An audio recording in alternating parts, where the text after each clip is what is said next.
Hey everybody, welcome to 30 Ways to Happy Days. I am Alana Yvonne with Truly Great Life, and we are on way number 22. Way number 22 is Zest. Character strength, the quality of zest. So for those of you who might be as old as I am, you may recall a commercial from the 80s for a soap called Zest. I don't know, do they still sell it? And it was about being zestfully clean. And so what comes to mind when you think of the word zest, other than if I just gave you that image of the commercial? And if you don't know what I'm talking about, you can look on YouTube, because we have all those old commercials now on the internet. But basically, zest is that quality of enthusiasm, of excitement, right? Of life as an adventure, of vitality, aliveness. And apparently you can get it all from this soap. I'm just kidding. Although I do have somewhere, not accessible right now, but at one point I did keep a bar of Zest in my office just to remind me to be tapping into Zest. I'm pretending I'm holding it right here. All right, so jumping right in, I just gave a little bit more of the definition, but really zest. It's kind of a weird word, right? Like no one really walks around saying, I'm feeling zesty today. But it's really that quality of enthusiasm, of energy. You do things with that quality of enthusiasm, energy, excitement. It's a energized state. It's being active. You're doing what you do in your life with that quality of energy and excitement. Okay, so obviously there's a spectrum, like with all of these ways to happy days, these strengths, these character strengths. And again, if you haven't listened or watched ways 1 and 2, I highly recommend you do, because they are foundational to the rest of the ways. But there's a spectrum, right? So think of where you are on that spectrum of zestiness, right? Which do you feel like zest is one of your top strengths naturally? Again, a top strength would be one that you're using easily, effortlessly. It energizes you. If someone were to like take it away, you'd be like, I'm not myself without it. So zest tends to be high up there for me personally. And if it's up there for you, high use of it for yourself as a strength, then you kind of know when you're not using it, right? Because when you're at your best, and again, these character strengths are really helping us be at our best. And when we're using the ones that come more naturally, more easily, more effortlessly, that give us energy, that feel essential to who we are, then we feel like we are in that zone. Right? We're just in that zone of like being our true selves or being our best selves and feeling more of that desired state of well-being, let's say, right? Or that thriving, that flourishing, that happiness. Because things are just going well with whatever it is, in a way that is like honoring who you are and how you are when you're at your best. So that doesn't mean everything is going your way 100%, right? But it just means like you're able to kind of be, who you are, where you are, when you are, and with whom you want to be, okay? So where are you at with zest, okay? And so maybe you're at the other end of, if zest is a bell curve, right? Some people are like, whoa, you see them, and if you're someone who's maybe in the middle or the lower end, you're like, dude, they are just too much, right? And if you're one of those people who's been told you're too much, in like a positive, loving, teasing kind of way, maybe, right? But maybe you are naturally high in zest, or maybe you're overusing zest, right? Part of using this quality of enthusiasm, of excitement, of energy in what you do is when it's paired with the other ways to happy days that we've talked about, which includes social intelligence, for example. You're reading the room, okay? So if you're going into an environment where people are maybe more subdued, or it's a more serious situation, you do want to make sure, if you are someone who's naturally high in zest, it's not about you being your zesty self. You are in community, you are in an environment with other people. Read the room, maybe you tone it down, right? So we want to always, like with all of these ways, find ways to be sensitive to others in whatever the situation is, so that even if it's a top strength for you, make sure that it is an appropriate setting for you to express that strength. Because these ways to happy days are assuming that we're not hermits, right? We work with other people, we live with other people maybe, we are in relationship with people, we deal with people all the time, and everybody is different. Everybody has their own, let's just keep it really simple, combination of character strengths, right? Everyone has their own personalities, everyone has their own skills, talents, values, priorities, etc., etc. But we work in community for a lot of it, whether it's at work or at home. We're part of a home team, let's say, if you have a family or a partner or whatever, or you're a parent, or you're at work and you manage people, or you're managed by other people, or however it is. So we want to be sensitive to the fact that other people may experience life differently or may feel differently about it. Now, it doesn't mean to get, tie yourself up in knots, because you don't need to meet everybody. You don't need to become what other people are, but you want to be sensitive to how other people may be feeling, at least partly, right? We want just like when we are going through something, we want to be taken into consideration. We want to take others into consideration as well. All of these ways to happy days, all of these character strengths, they are a lens for empathy. They are a lens for viewing other people, but that requires, it does demand that we step outside of ourselves in order to think about the other people, the other person, the other situation, at least a little bit, okay? It is very easy with the craziness of your busy day or whatever you have going on to just put on the blinders and be focused on yourself. But what I'm trying to encourage all of us, and this is a reminder for me, and if all of this is known to you already, then it's just a reminder, open the blinders. Stop for a minute and think, what is the other person maybe feeling or experiencing, and how am I contributing to that or not helping in that way, and then what can I do about it? So Zest is one of those character strengths that is most highly associated in the research, per the research, with like happiness and thriving, but it's also simultaneously one of those character strengths that is least used. Like, it's not a high strength for most people. Okay, so if you're one of those people that Zest comes naturally, just be aware that it may not be as high a strength for others, and just be aware using your social intelligence of what's going on around you, okay?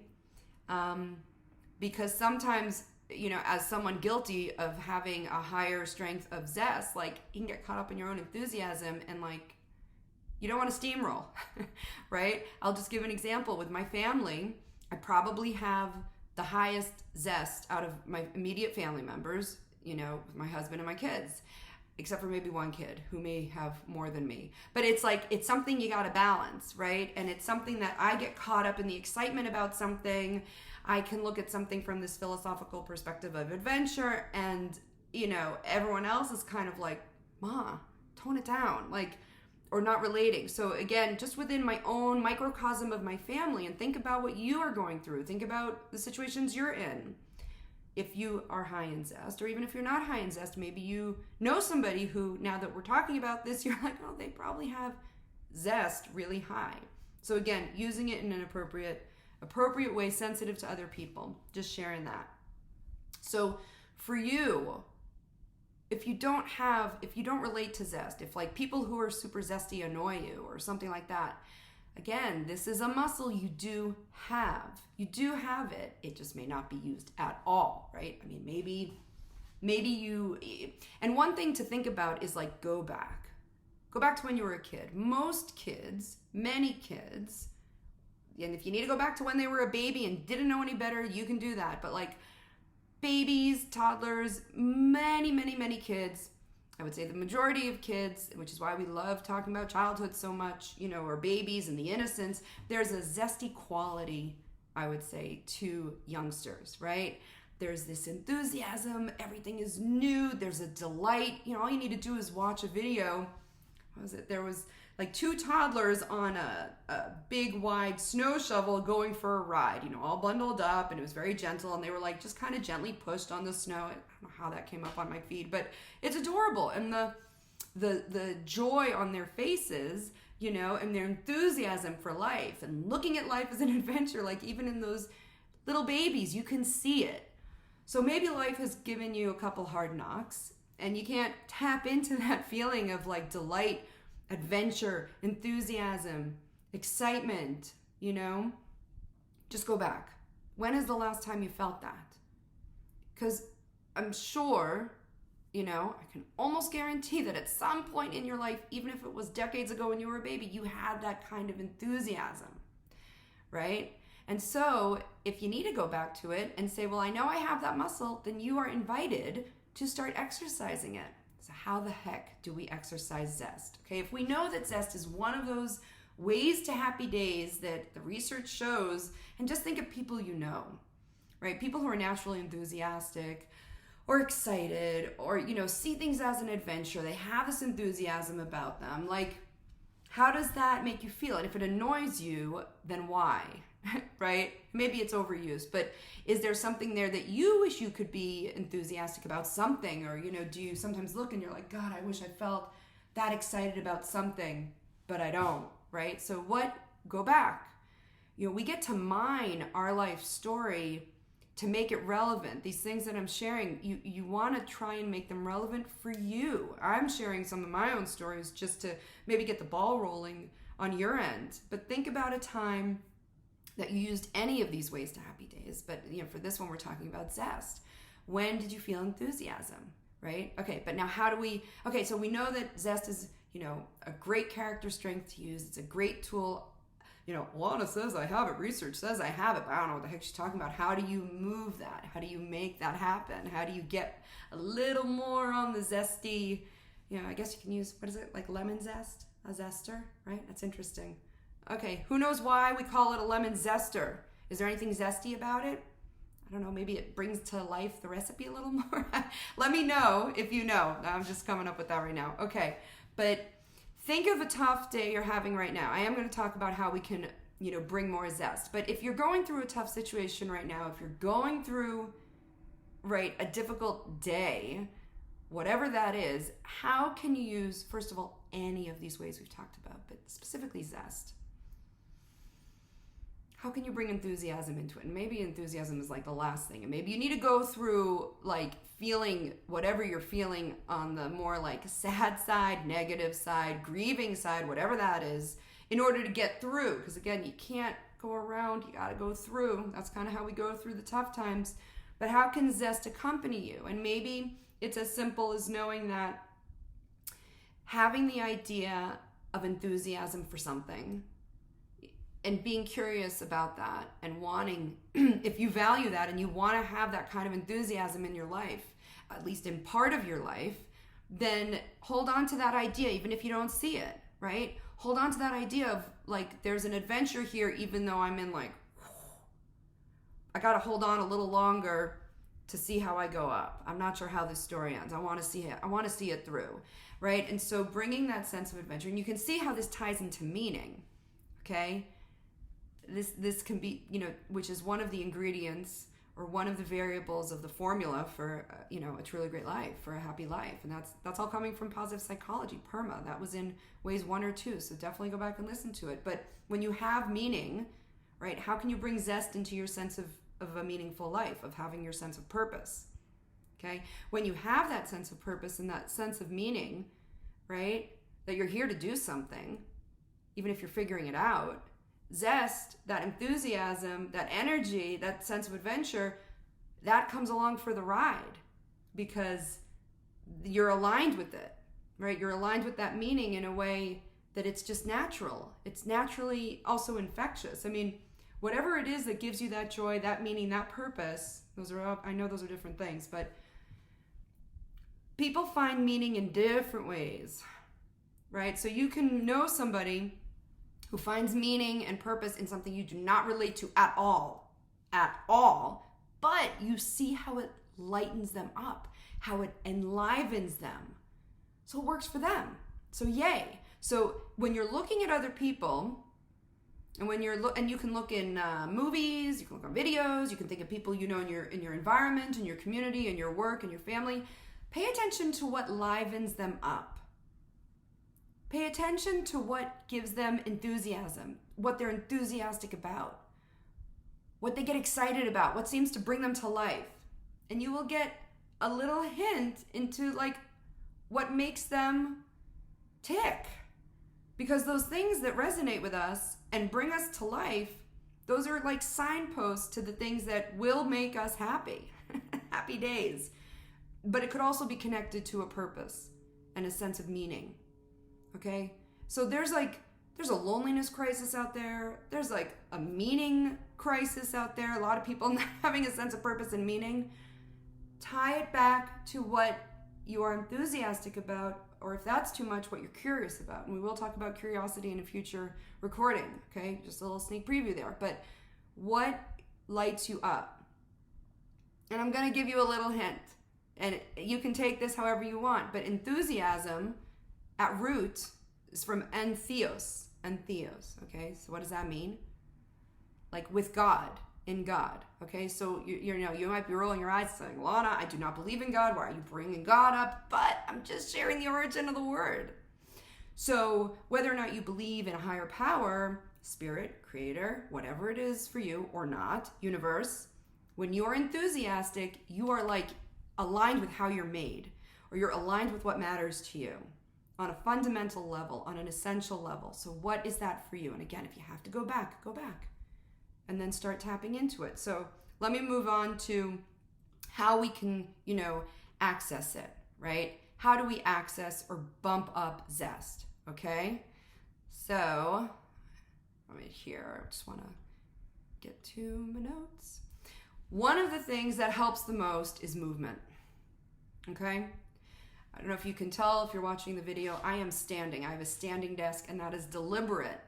My earlier videos, you might have noticed I was sitting, but I have a standing desk and I can move, and that helps my energy and my zest flow better, and I can move around, and movement it just matters. So if you're already going to a gym, if that's your thing, or if you're already like going for a run or whatever your movement is, think about how much that enlivens you.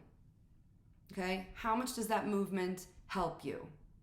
How much do you feel better after movement? Okay? But movement doesn't have to be like a workout. It can be for fun. Okay? Think of kids playing games. They are ideally in movement all the time, right? Simon Says or Red Rover. I mean, again, these are old games. I don't know if kids play these games anymore, but running around the playground, okay? Having fun, dancing, skipping, just moving. So what can you do in your environment at work and at home and elsewhere to move? I love to dance in my kitchen, turning on the music that gets me going, and I will do that. Not going to nightclubs as much anymore. So what can you do that will just get you moving? Okay. And if you have like your, phone or your computer, there are a gazillion apps out there with different options for movement that help you feel good. So one of my daughters is really into these yoga apps, and she'll do yoga. That doesn't do it for me. Or I have the dance apps. That's what I'm using when I work out in my living room. But I'll just free dance in my kitchen. So what can you do to move today for 1 minute, just to move and see how you feel? Now, the other thing is nature. Can you go outside? Can you get some fresh air? If you want to hug a tree, can you hug a tree? Can you just get outside and be around nature? Okay? There is research that shows that when we are moving and when we are outside in nature, it does boost this sense of vitality, right? This sense of aliveness, this sense of life is an adventure, this enthusiasm. There's something about being. Can you go for a hike? Can you go for a walk? Can you go for a swim? If that's not an option, can you look at pictures of nature? Can you see nature? I have my computer here set up up against a window, and I can give my eyes a break from the screen. So if you're working on a computer, can you give your eyes a break from the screen and just look out in the distance? Train your eyes and I'm looking at a tree. Can you look outside the distance and just connect to those elemental things that will help fill you with vitality? So movement is a big one. Music, a big one, okay? And what works for you? Not the music that brings you down, right? Okay. So those are just two simple ideas to get enthusiastic and get energized and have more zest in your life, right? Why does everyone love a party, right? Maybe not everyone loves a party, but it's an opportunity to like socialize, mingle, maybe dance, hear good music. Maybe you can go to a concert. Something about hearing live music or listen to music, just any kind of music fills you up. Take a music bath. Take a forest bath. Just move, because when we're stagnant, everything just kind of can get heavier.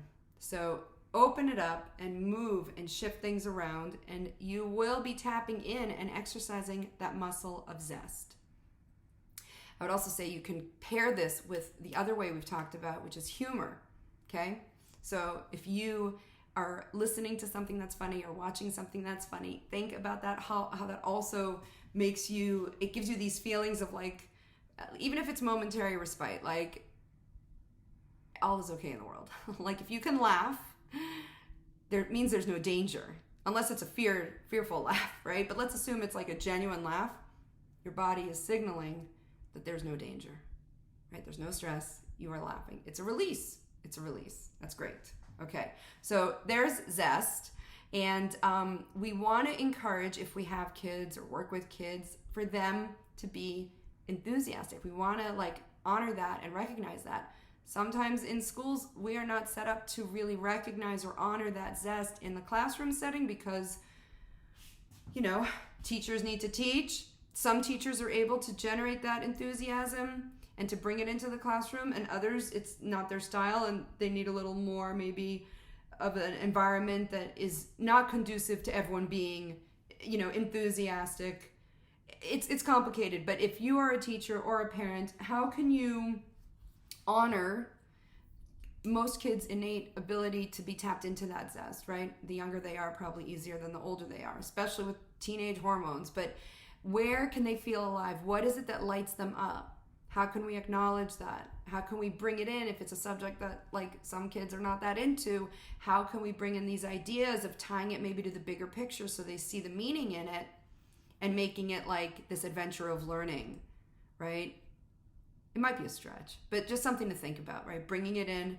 And when you're in a family unit and everyone is so different, how can you acknowledge different levels of this character strength of zest, right? And honoring that.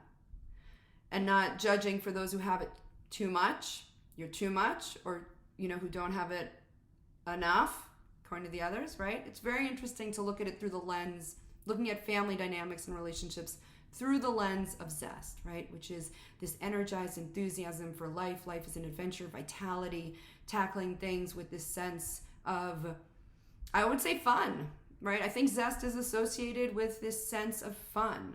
So another way to ask yourself or exercise your muscle of zest is, what is fun for you?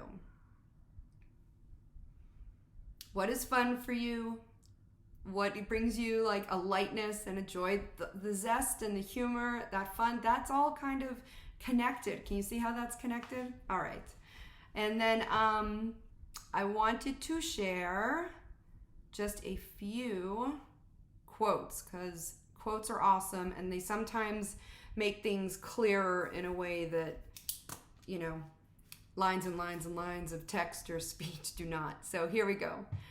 Let's see. Here we go. The secret of genius is to carry the spirit of the child into old age, which meant never losing your enthusiasm. And that is by Aldous Huxley, who wrote Brave New World, I think, which I just reread recently. I think he wrote Brave New World. But that's a good one. The secret of genius is to carry the spirit of the child into old age, which meant never losing your enthusiasm. Okay, so again, going back to that idea of like, when you're a baby, and go as far back as you need to, that enthusiasm. Again, entheos, right? That connection to source or essence, universe, God, whatever you want to call it, but that thing that like makes you alive, right? That makes you feel connected to life, an active participant in life, an enthusiast for life, enthusiasm. What are you enthusiastic about? And here's one from Albert Einstein. I have no special talents. I am only passionately curious. Okay, so that'd be good for when we talk about curiosity, but I think it's also good for zest because there's that passion aspect, right? something that enlivens you. It's something that there's like it's not this cold, analytical, intellectual feeling. There's a warm feeling there of like it matters. It's like a heart sense. Enthusiasm is much more than just an intellectual curiosity.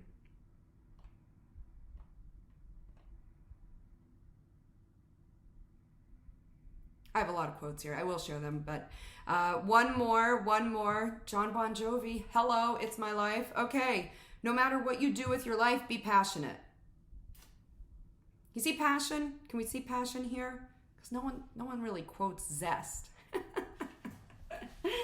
Except for the commercial for the soap. So I will leave you with that.